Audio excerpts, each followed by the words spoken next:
Olá, seja bem-vindo ao canal Rosa Branca de Umbanda Independente. Meu nome é Rogério Carlos Golembieski, sou sacerdote da religião de Umbanda e aqui nesse canal divulgo a nossa doutrina do segmento de Umbanda Independente. No vídeo anterior, estudamos Raimundo Niná Rodrigues e a forma como ele impactou no início da formação dos ideais e dos conceitos sociais e antropológicos da estrutura das religiões afro-brasileiras. E agora vamos estudar uma pessoa que foi discípulo de Niná Rodrigues e que deu continuidade ao seu trabalho. Arthur Ramos. Você sabe quem foi Arthur Ramos e como foi que esse escritor, que esse antropólogo impactou na formação de conceitos sobre a religião afro-brasileira? Isso eu convido você a assistir comigo no vídeo a seguir. Vamos lá?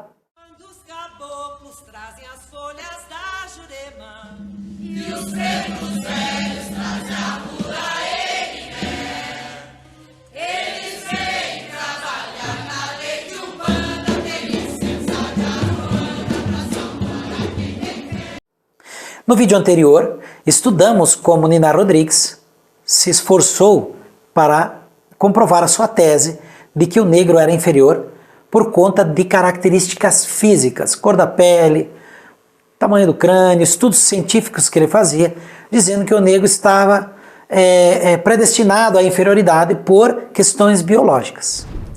Raimundo Niná Rodrigues veio a falecer dia 17 de julho de 1906 em Paris. Mas, 3 anos antes, 7 de julho de 1903, nascia Arthur Ramos de Araújo. Foi um médico, psiquiatra, psicólogo social, etnólogo, folclorista e antropólogo brasileiro. Arthur Ramos viveu de 7 de julho de 1903 até 31 de outubro de 1949. Arthur Ramos foi um grande defensor do povo. E ele era uma pessoa, assim como Niná Rodrigues, muito influente. Ele era um humanista e, através das suas ideias libertárias, lutou contra o imperialismo e o preconceito racial. Nos Estados Unidos, ensinou e participou de simpósios na Universidade de Louisiana, Califórnia, Harvard, Columbia, ao lado de grandes nomes das ciências sociais. No Brasil, foi muito reconhecido e respeitado, como por exemplo por Jorge de Lima, Raquel de Queiroz, Jorge Amado, Gilberto Freire, entre outros amigos e admiradores. Na capital francesa, em 1949, foi diretor do Departamento de Ciências Sociais da Unesco, quando desenhou os primeiros contornos do projeto Unesco no Brasil. Morreu ajudando a construir um plano de paz para o mundo ao lado de figuras importantes. Por que eu falo isso? Por que eu estou apresentando esses dados sobre a história de Arthur Ramos? É justamente para chamar a atenção sobre o nível de cultura, o nível de conhecimento e principalmente sobre o poder de formar a opinião, o poder de expressar a opinião para o Brasil, para o público internacional e o quanto essa pessoa era influente, o quanto a sua opinião era reconhecida. Em 1926, defendeu uma tese de doutorado denominada Primitivo e Loucura. Ganhou o reconhecimento de Sigmund Freud, doutor em ciência médica pela Faculdade de Medicina da Bahia. Foi médico, entre outras coisas. Como é a interpretação da opinião de uma pessoa desse nível? Arthur Ramos, em 1933, muda-se para o Rio de Janeiro, onde publica a obra O Negro Brasileiro. E nesta obra, Arthur Ramos explica que a religiosidade bantu é muito pobre de elementos místicos, ou seja, não tem uma estrutura própria, e descreve como esse fato acabou por contribuir para que os cultos bantus aderissem ao fetichismo Jeje-Nagô. Ou seja, os bantus não tinham uma estrutura de divindades, de objetos de adoração, então adotaram divindades dos Yorubás e sincretizaram com os seus cultos. Um ponto importante a se observar é que os bantus foram os primeiros a chegar no Brasil.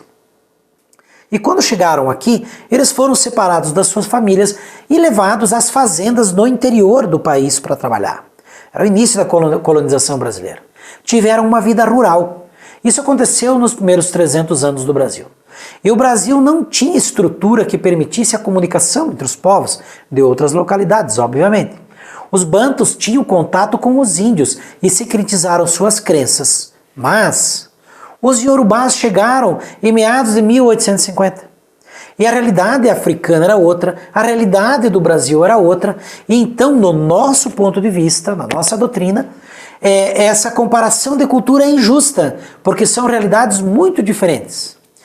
Mas, seguindo, segundo os antropólogos da época, a religiosidade dos bantus, povo de Congo e Angola, entre outros países, teria uma mítica muito pobre, ou seja, a estrutura religiosa era muito pobre quando comparada à mítica iorubá, que cultuava os orixás. Por conta disso, a maioria dos bantus aderiu à mitologia. Mas será que foi isso mesmo que aconteceu? Vamos analisar um texto de Arthur Ramos, no que ele faz a seguinte observação. Outra razão reside no fato de terem sido iniciados na Bahia os estudos sobre as religiões negras com Niná Rodrigues, ponto onde o tráfico de escravo foi principalmente de negros sudaneses, o que influenciou todos os trabalhos ulteriores sobre o assunto.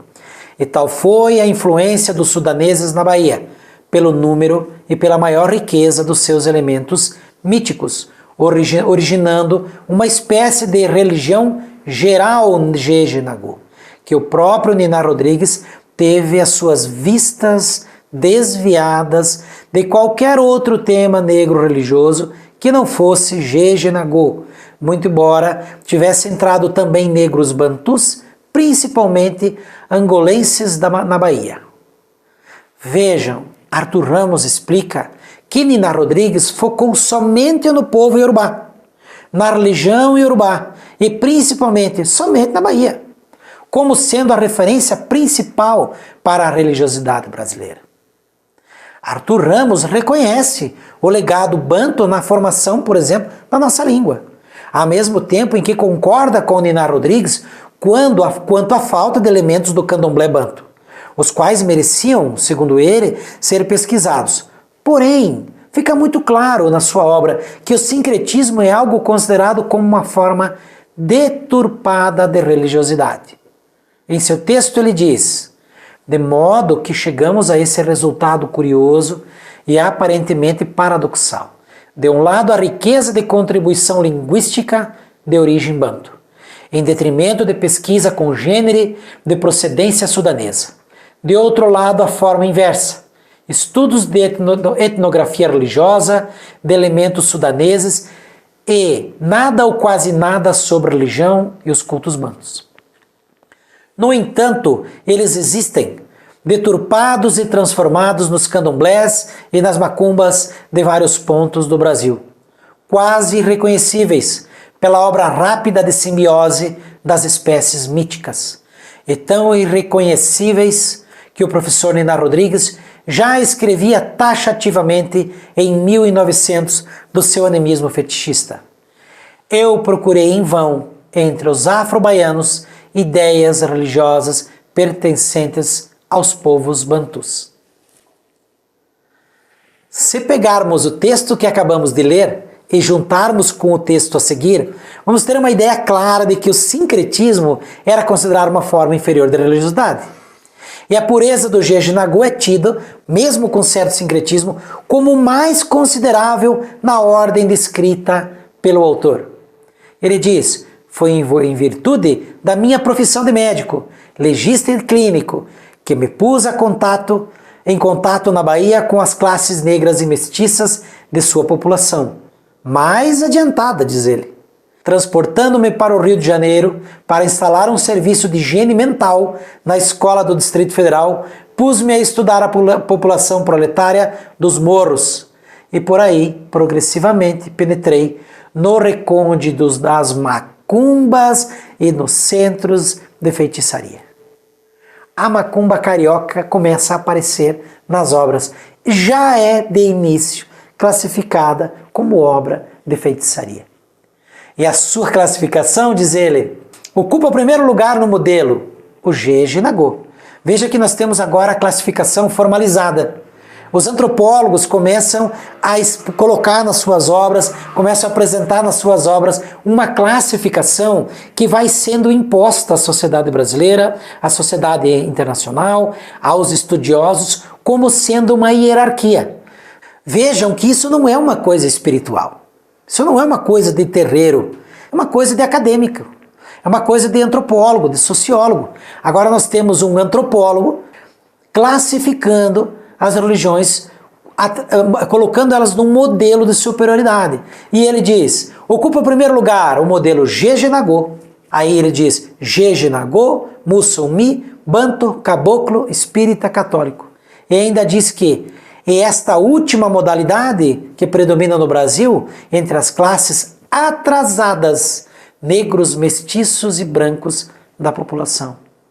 Ou seja, Arthur Ramos diz, o Jeje-Nagô mantinha uma pureza no seu culto, não estava sincretizado com outras religiões. E isso, no nosso ponto de vista, tem uma explicação. A religiosidade Jeje-Nagô era o candomblé, que cultuava divindades, e as demais cultuavam, em sua maioria, espíritos.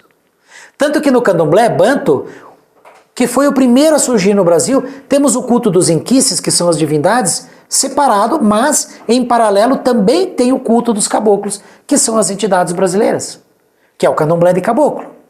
Então os antropólogos falavam de uma pureza cultural, mas não tinha uma autoridade espiritual para falar, ou doutrinária interna dos terreiros. Você concorda? Eles não falavam como sacerdotes ou como médiuns. Eles não falavam como negros ou como indígenas, como pajés.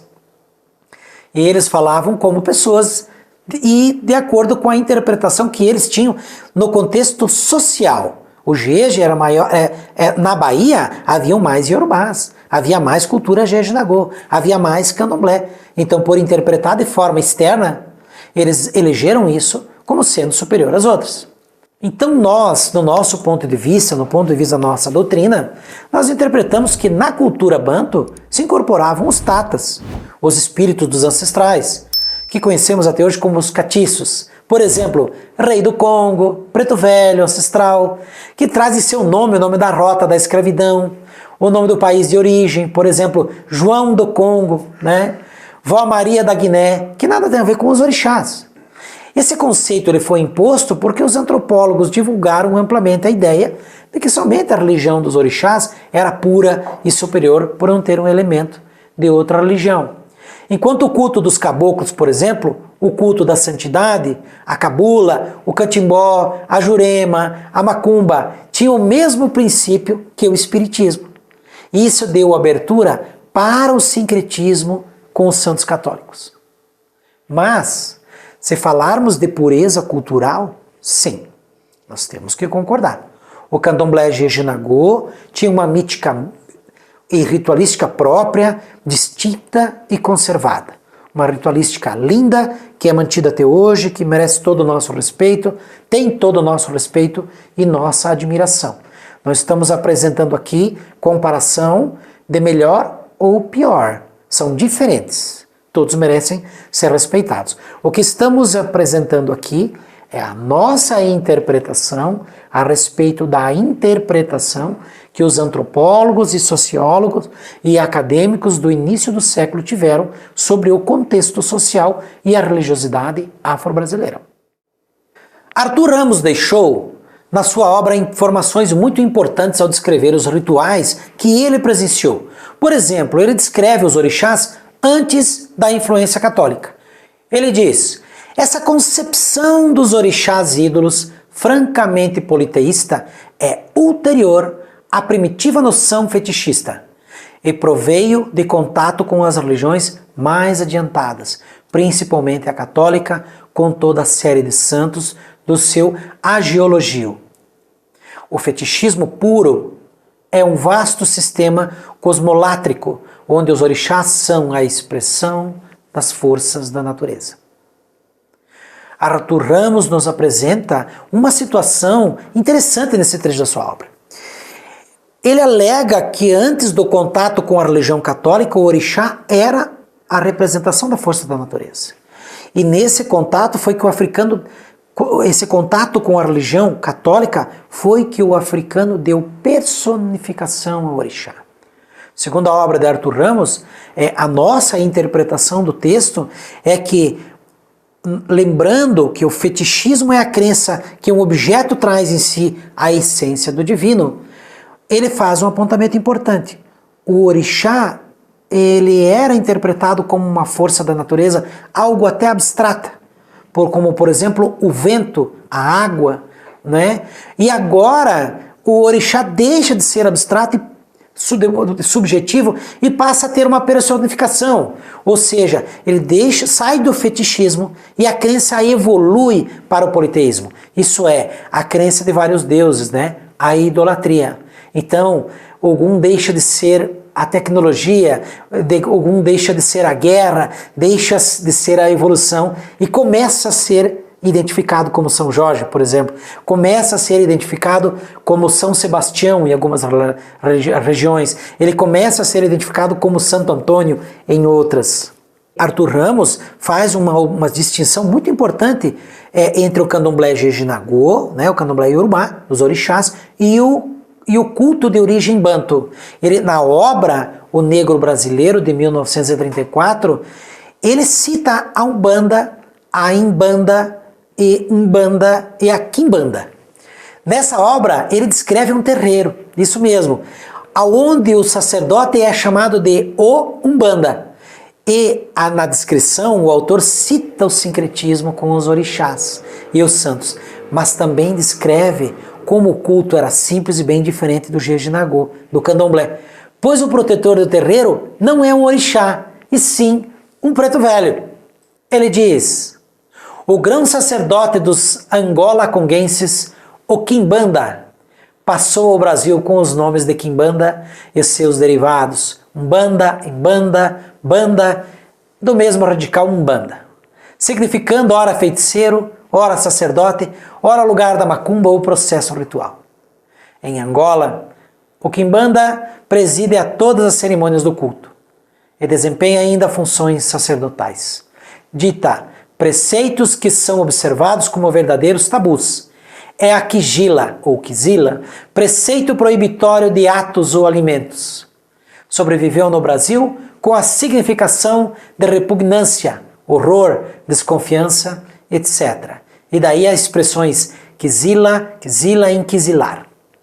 No Brasil, o Embanda perdeu muito do seu prestígio e não conseguiu se impor como o Babalaô Yorubá. Tem apenas a função de chefe de macumba, secundado por um auxiliar ou acólito, o Cambone ou o Cambondo. Eu tenho certeza que você observou nesse texto uma coisa muito importante. Ele diz: no Brasil, o Imbanda perdeu muito do seu prestígio e não conseguiu se impor como Babalaô Yorubá. Se nós pegarmos esse documento, a gente começa a compreender que um sacerdote de Umbanda e um Babalaô tem uma diferença. O sacerdote de Umbanda era o Embanda, o Quimbandê ou Quimbanda, ou Embanda, né? Mas ele não é um Babalaô. Babalaô é uma expressão para um sacerdote do candomblé Jejinagô, do candomblé Yorubá. E o Embanda, ele tem apenas a função de chefe de macumba, seguido por um acólito, o Cambone, né? O chefe da macumba, ou o Umbanda, é chamado também de pai de terreiro, por influência nagô. Mas o ritual é de uma extrema simplicidade, diz Arthur Ramos, em paralelo com a complexidade da liturgia Jejinagô. Os terreiros também são toscos e simples, sem aquela teoria de corredores e compartimentos de terreiro Jeje-Yorubá. Quase sempre tomam o nome de santo protetor, ou do espírito familiar que é evocado sucessivamente por várias gerações de pais de santo. O que caracteriza, porém, a macumba de influência banto não é o santo protetor, mas uma atenção para essa parte do texto, mas um espírito familiar que desde tempos imemoriais surge invariavelmente encarnando-se no Umbanda. No terreiro de Honorato, esse espírito é o Pai Joaquim, e é ele quem, após os cânticos iniciais ao Santo Protetor, dá início aos trabalhos. A sua passagem, todos se curvam e lhe pedem a bênção. Ele vai abraçando velhos conhecidos, como se estivessem chegando de uma longa viagem. Interrogado pelo estado de saúde de cada um, dá conselhos, resolve dificuldade, exatamente como em Angola. Os espíritos familiares, como vimos, intervinham nas tricas e negócios domésticos para resolvê-los com conselhos avisados. Mas por que ele cita um preto velho? Você já se perguntou por que preto velho não é pai Joaquim de Oxóssi, pai vó Maria de Iemanjá? É sempre pai Joaquim do Congo, vó Maria Cambinda, né? Pai Antônio da Guiné. Explicamos isso nas séries passadas, a história antes da Umbanda. O preto vinha do Congo, vinha de Angola, e quando vinha era batizado com o nome de santo. E o seu sobrenome era geralmente o nome da rota na qual ele veio, ou do país de origem. E ele não era uma pessoa que cultuava orixá, porque em Congo e Angola não se cultua orixá, se cultua Enkice. E como vemos nesse relato, nesse documento, com dados e fatos comprovados, o culto deste terreiro não tinha o modelo dos terreiros Jejinagô. Ele não tinha a complexidade da liturgia Jejinagô. O dirigente não era um babalaô, era um Umbanda. Não havia culto ao orixá. Ele descreve de forma muito clara, quem comanda é um ancestral, um espírito familiar que não encarna há tempos imemoriais. Quer conhecer mais sobre a história dos pretos velhos? Volta lá no nosso canal, aqui no nosso canal, pega a série História Antes da Umbanda, pega a história da Umbanda, pega a história da Quimbanda, que está tudo lá e você vai gostar muito. Se você está chegando agora, você vai gostar muito do conteúdo que está lá. O preto velho, ele é apresentado como um ancestral e não como uma divindade subordinada ao orixá.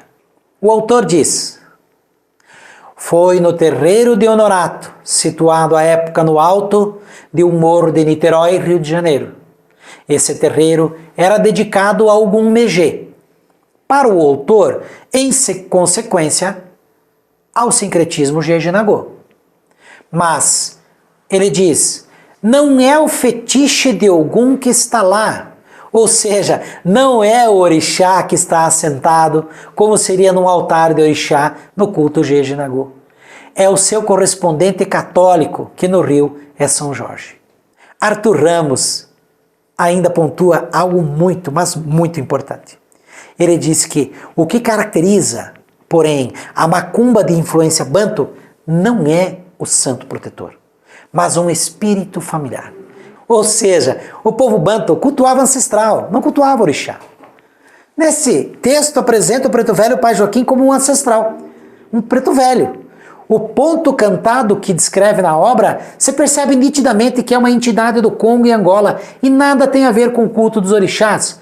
O ponto diz: salva Angola, salva Congo, que Umbanda chegou.